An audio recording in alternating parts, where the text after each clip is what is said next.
ला ला ला ला ला ला ला ला।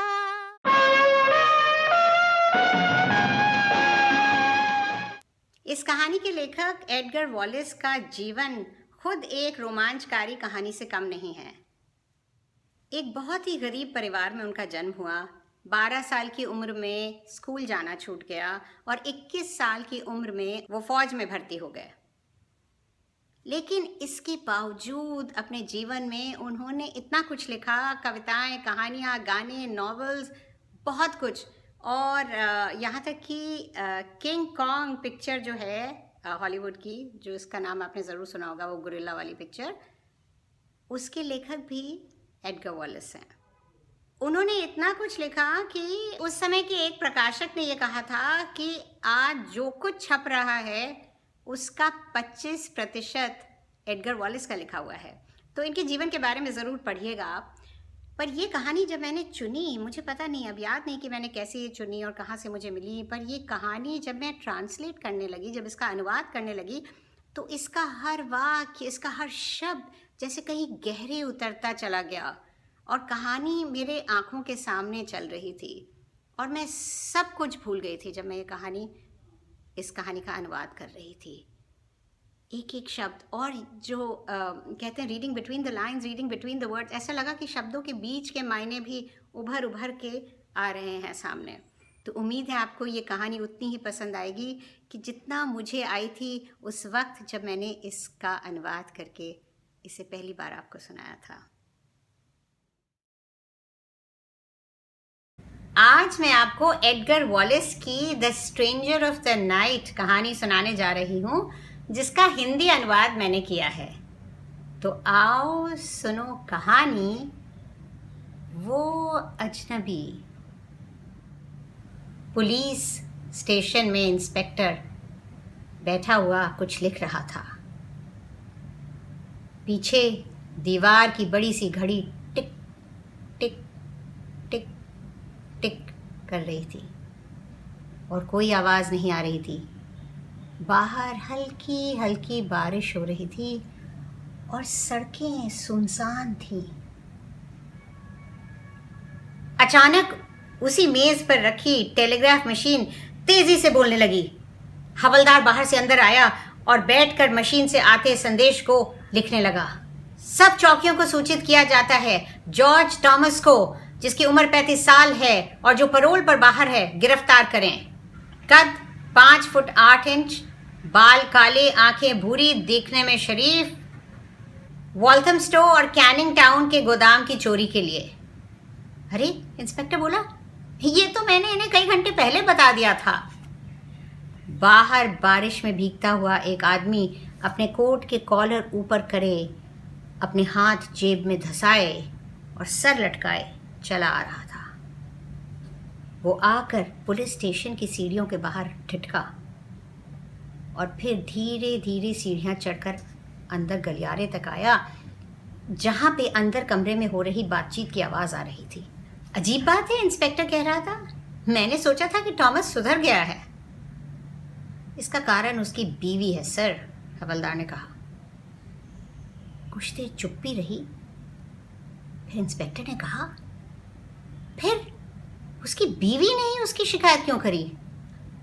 क्या वाकई सर? हवलदार ने कहा। गलियारे में खड़े आदमी ने यह सुना और दीवार से टिक गया। उसका हाथ अपने गले पर गया, उसका चेहरा फक पड़ गया और होंठ कांपने लगे। उसी ने इसकी शिकायत की। इंस्पेक्टर को अब ये बात दोहराने में मज़ा आ रहा था। क्या तुम जानते हो उसकी बीवी को? हवलदार ने कहा, थोड़ा बहुत सर। देखने में सुंदर है। उसे टॉमस से अच्छा कोई मिल सकता था। शायद मिल ही गया सर, हवलदार ने रुखाई से कहा और दोनों ठठाकर हंस पड़े। ओ, तो ये बात है, इंस्पेक्टर ने कहा। गलियारे में खड़ा आदमी चुपचाप बाहर आ गया। सीढ़ी से उतरते समय उसके पैर लड़खड़ाए और उसे रेलिंग पकड़नी पड़ी अपने को संभालने के लिए। उसका पूरा बदन कांप रहा था। बारिश अब और तेज हो गई थी, पर उसने इस पर कोई ध्यान नहीं दिया। वो बिल्कुल हतप्रभ था। अभी मिली जानकारी से मानो उसे लकवा मार गया था। उसने गोदाम में चोरी इसलिए की क्योंकि उसने उसे उकसाया था। उसके सुधरने की बात पर वो हंसी थी और ये चोरी को करने के लिए उकसाया था। और जब उसने ये चोरी कर दी अपनी पूरी काबिलियत के साथ, बिना कोई सुराग छोड़े, तो उसने जाके पुलिस में रपट लिखा दी।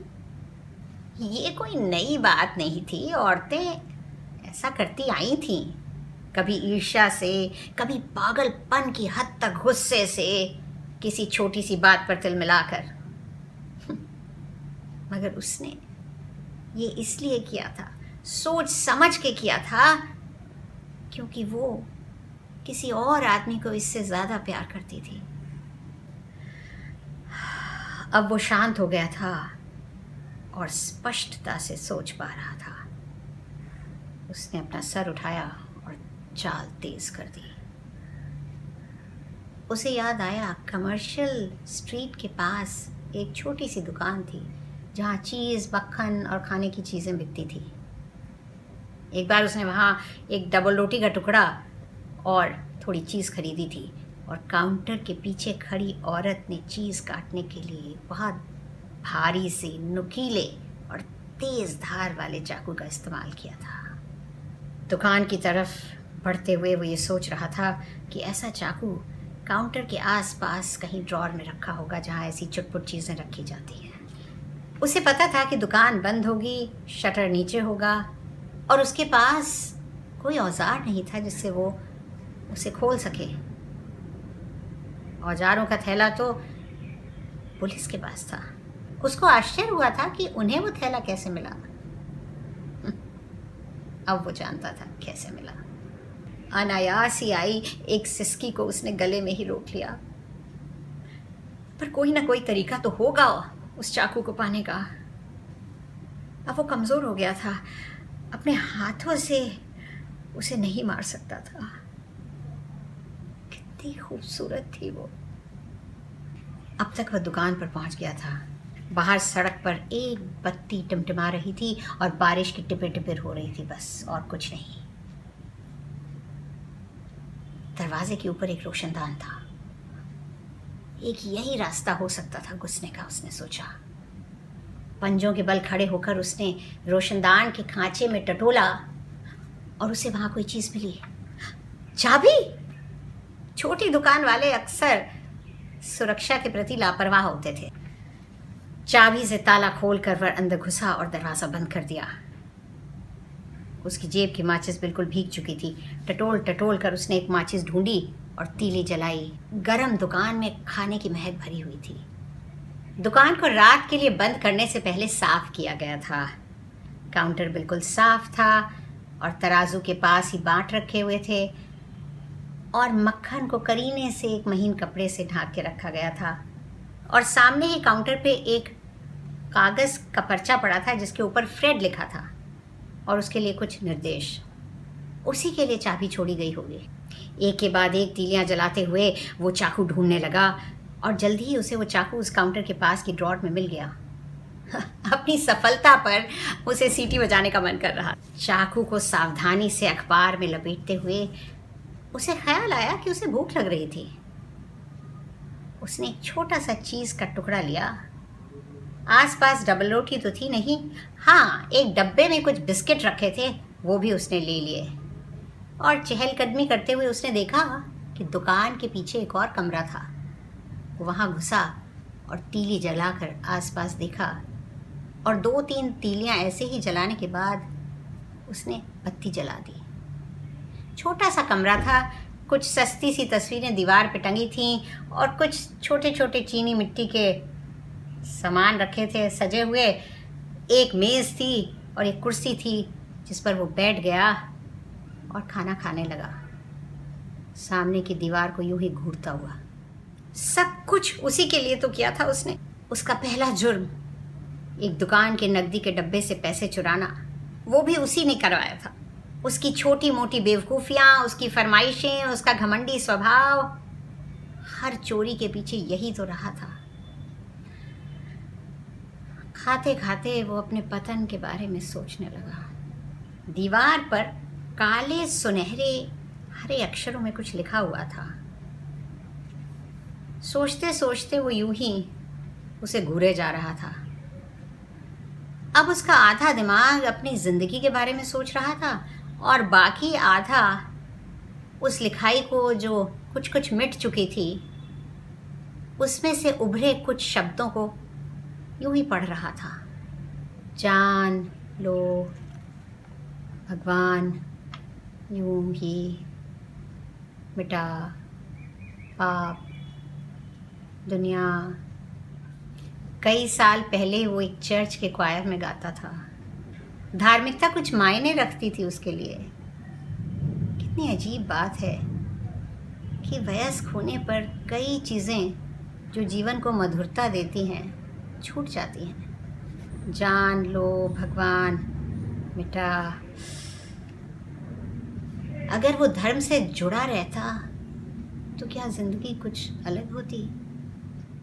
शब्दों को देखते हुए वो ये सोचता रहा। फिर उसने खाना ख़त्म किया, बत्ती बंद करी, दुकान में बाहर आया और दरवाज़ा खोल कर बाहर झांका। आसपास कोई भी नज़र नहीं आया। उसने धीरे से दरवाज़ा बंद किया, ताला लगाया, चाबी वापस रोशनदान के खांचे में रखी और चल दिया। लेकिन कुछ था जो उसे खटक रहा था। जेब के चाकू की मौजूदगी उसे हर कदम पर महसूस हो रही थी। पर कुछ था जो खटक रहा था। सोचने पर उसे लगा शायद वो शब्द जो उसने पढ़े थे। वो मुस्कुराया, लेकिन मुस्कान जैसे होंठों पर ही जम गई। वो अकेला नहीं था। एक आदमी उसके साथ कदम से कदम मिलाकर चल रहा था। वो रुक गया और उसका हाथ अनायास चाकू पर ही गया। क्या चाहिए? उसने जोर से पूछा। आदमी ने कोई जवाब नहीं दिया, पर चुपचाप उसके साथ चलता रहा। अंधेरे में ना उसका चेहरा दिख रहा था, ना उसके कपड़े दिख रहे थे। बस ये पता लग रहा था कि वो एक लंबा आदमी था और अपने को बड़े आराम से संचालित कर रहा था। चलो, उसने कहा और टॉमस बिना कुछ पूछे उसके साथ हो लिया। दोनों चुपचाप चले जा रहे थे और टॉमस ने देखा कि वो उसी तरफ जा रहा है जिस तरफ ये जाना चाहता था। मैं अपने आप को कानून के हवाले कर दूंगा। इसके बाद इसका अंत कर दूंगा, सबका अंत कर दूंगा। वो अपने आप ही बोले जा रहा था और उसे ये बात बिल्कुल भी अजीब नहीं लगी कि वो एक अजनबी के सामने अपने दिल की गहराइयों में छुपी सबसे गुप्त बात यूं ही बोल रहा है। उसे पता नहीं क्यों ऐसा महसूस हो रहा था कि अजनबी ये सब जानता था। वो मुझे नीचे और नीचे धकेलती चली गई। टॉमस सुबक रहा था। पहले मुझे बुरा लगता था, पर उसने मेरी अंतरात्मा का गला घोट दिया। चुड़ैल है वो, चुड़ैल। कई मर्द कहते हैं कि औरत ने मुझे उकसाया, वो अजनबी बोला। हालांकि मर्द के पास भी सोचने की शक्ति, इच्छा शक्ति होती है। उसके सामने मेरी कोई इच्छा शक्ति नहीं थी। जब मैं उसे मार डालूंगा तब मैं फिर से इंसान बन पाऊंगा, टॉमस ने कहा। अगर हमारे बच्चे होते तो शायद जीवन कुछ और होता, मगर उसे बच्चे नहीं चाहिए थे। अगर तुम्हें उससे छुटकारा मिल जाए तो तुम इंसान बन सकते हो, अजनबी ने गहरी आवाज़ में कहा। उसकी आवाज़ में मधुरता के साथ साथ एक उदासी भी थी। हाँ, बिल्कुल सही, यही तो मैं कह रहा हूँ। उसे मार के मैं दुनिया से कह सकता हूँ कि देखो, मेरे अंदर जो खराब था मैंने उसे मार डाला, अब मुझे एक और मौका दो। उसने जेब से चाकू बाहर निकाला। बारिश में अखबार भीगने लगा और उसकी नोक को दिखाने की उत्सुकता से टॉमस का हाथ कांपने लगा। मैं उसे सिर्फ अपने हाथ से नहीं मार सकता, तो मैं ये चाकू ले आया। मुझे उसे मारना ही होगा। हालांकि मैं मारने से नफरत करता हूँ। एक बार बचपन में मैंने एक खरगोश को मारा था, तो कई दिनों तक अपने को माफ नहीं कर पाया था। अगर तुम्हें उससे छुटकारा मिल जाए तो तुम फिर इंसान बन सकते हो, अजनबी बोला। हाँ, फिर मैं अपने पुराने लोगों में वापस जा सकता हूँ, टॉमस ने भर्राई हुई आवाज़ में कहा। उन्हें तो पता भी नहीं है कि मैं कितना नीच हो गया हूँ। बड़ी सड़कों को पार करते हुए वो छोटी गलियों में घुसे और फिर वहाँ पे मुड़ते मुड़ते वो और भी छोटी गंदी गलियों में और मैदान को पार करते हुए चले जा रहे थे। एक बार एक पतले रास्ते से निकलते हुए उन्हें सामने 3 नावें दिखाई दी जो नदी के किनारे पानी में ऊपर नीचे हो रही थी। दूर एक जहाज की बत्तियां टिमटिमा रही थी। मैं घर में पीछे से घुसूंगा, टॉमस बोला। वो सामने वाले कमरे में सोती है।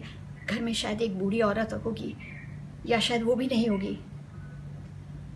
अगर तुम्हें उससे छुटकारा मिल जाए तो तुम इंसान बन सकते हो, अजनबी फिर बोला। हाँ, मुझे मालूम है, जब मुझे उससे छुटकारा मिल जाएगा, टॉमस खुशी से चहका। उसने तुम्हें बुराइयों के गर्त में घसीटा, अजनबी बोला। जो अच्छा काम तुमने करना चाहा उसमें अड़ंगा लगाया। बिल्कुल ठीक कह रहे हो तुम, टॉमस ने कहा। फिर भी तुम उसके प्रति वफादार बने रहे, उसे छोड़ने की कोशिश नहीं की।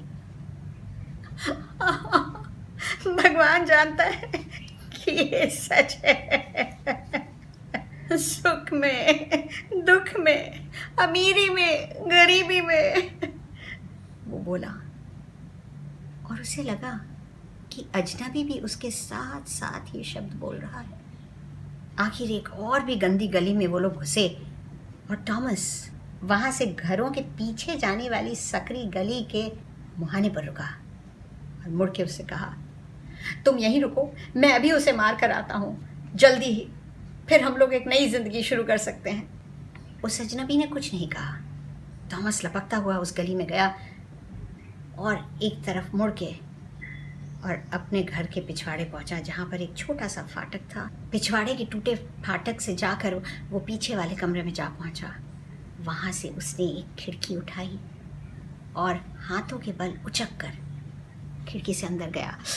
ऐसा करने में चाकू की तेज नोक उसके कपड़ों को चीरती हुई उसकी टांग में चुभी।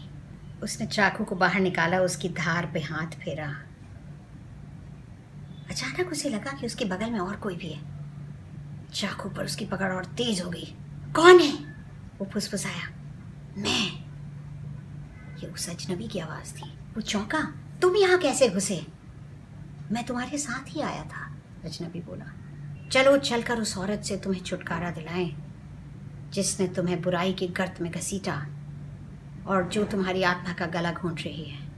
हाँ, टॉमस बोला और अंधेरे में हाथ बढ़ाकर उसने अजनबी का हाथ पकड़ लिया। हाथ पकड़े पकड़े दोनों आगे वाले कमरे में घुसे। मध्यम सी रोशनी में उन्होंने देखा एक औरत पलंग पर सो रही है। उसका एक हाथ नीचे लटका हुआ था और सोते समय उसका सीना ऊपर नीचे हो रहा था। उसने कुछ और भी देखा था अभी ऐसे ही ऊपर नीचे होते। हाँ, वो 3 नावें जो बंधी थी नदी के किनारे। शायद उसकी नींद में खलल पड़ा। वो कसमसाई और फिर हौले से नींद में ही मुस्कुराई और कुछ बुदबुदाई। एक नाम जो उसका नहीं था, जो चाकू पकड़े उसके सिरहाने खड़ा था। क्या तुम इससे प्यार करते हो? अजनबी ने पूछा। टॉमस ने सिर हिलाया। कभी मैं सोचता था, पर क्या तुम इससे नफरत करते हो? टॉमस ध्यान से उसे देख रहा था। मैं इससे नफरत नहीं करता, इसकी बात मानता था क्योंकि मुझे लगा यही मेरा कर्तव्य है। आओ, अजनबी बोला और दोनों हाथ पकड़कर चुपचाप घर से बाहर चले गए और फाटक से बाहर होकर अंधेरी गली में आ गए। मैं उससे प्यार नहीं करता, मैं उससे नफरत भी नहीं करता। उसके साथ रहा क्योंकि मुझे लगा ये मेरा कर्तव्य है। मैंने मेहनत की, मैंने चोरी भी की और इसने मुझे धोखा दिया, इसलिए मैंने सोचा मैं इसे मार डालूं। चुपचाप वो दोनों वापस उसी रास्ते से वापस जाने लगे जिधर से आए थे। गलियों में मुड़ते हुए निकलते हुए वो फिर उसी जगह पहुँचे जहाँ सामने 3 नावें नदी में ऊपर नीचे हो रही थी। अब की वो नाव की तरफ गए। उस रास्ते के अंत में पत्थर की सीढ़ियाँ थीं जो नदी तक जा रही थी, और जहाँ पानी के थपेड़ों के टकराने की आवाज़ आ रही थी। थॉमस ने अपने हाथ के चाकू को जोर से दूर नदी में फेंक दिया। कोल, क्या तुम हो? किसी की खुरदुरी सी आवाज़ आई। थॉमस चौंका, जैसे किसी नींद से जगा हो। कोल, कौन है वहाँ? थॉमस ने देखा कि सीढ़ियों के पास जो नाव बंधी थी उसमें 4 आदमी थे। मैं, वो बोला। अरे कोल नहीं है वो, कोल नहीं आने वाला, कहीं शराब पी के पड़ा होगा, एक और आवाज़ ने कहा। नाव में कुछ खुसुर फुसुर हुई। फिर एक रौबदार आवाज़ ने कहा, क्यों, नौकरी चाहिए बेटा? थॉमस सीढ़ियाँ उतर के नीचे तक गया।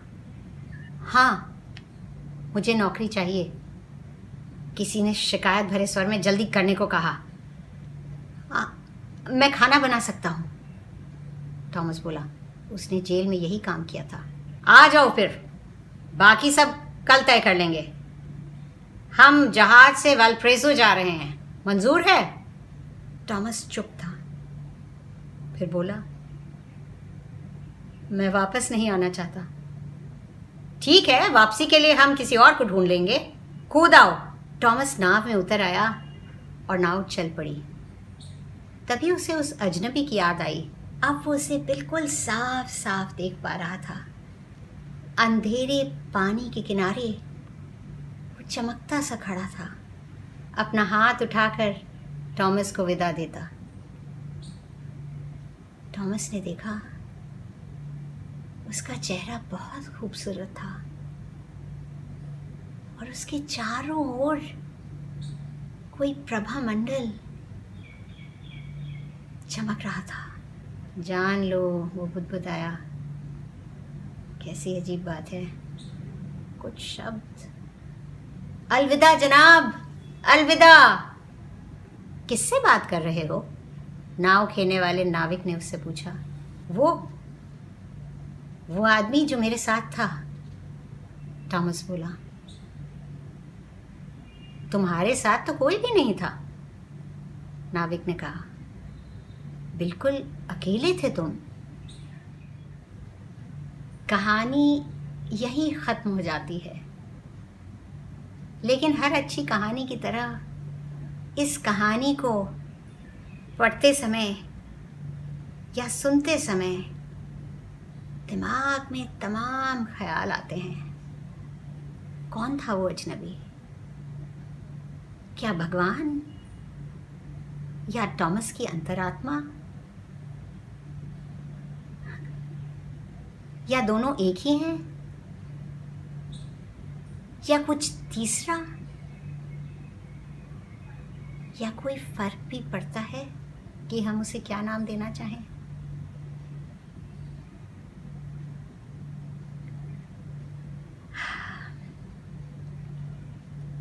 ज़रूरी तो ये है कि हम उसकी बात सुन पाएं, सिर्फ बाहरी दुनिया की बातें न सुनकर उसकी बात सुन पाएं।